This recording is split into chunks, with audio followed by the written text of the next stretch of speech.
A few words. Wanakkam. I wish everyone a happy Pongal.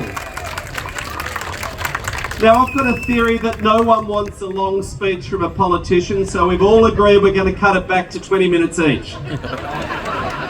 It is a real pleasure to be here on behalf of the Prime Minister and the Australian Government with our fantastic Tamil community.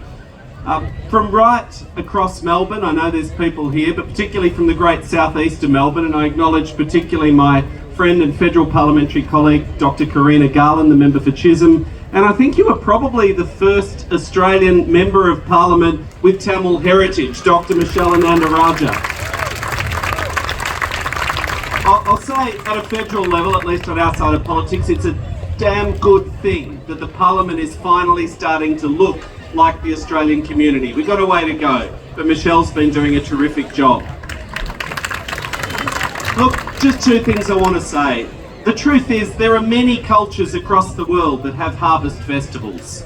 They come by all different names, and it is an ancient festival. But the symbol of Pongal, that pot that overflows, is particularly beautiful. So at many harvest festivals, at New Year's, you stand up and you say, I wish you a happy New Year, a happy Pongal, wealth, prosperity and health.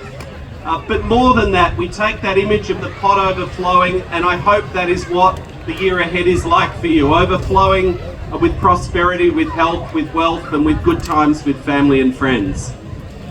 The final thing I just want to say is to thank the Australian Tamil community for the contribution that you've made and continue to make to every part of our national life.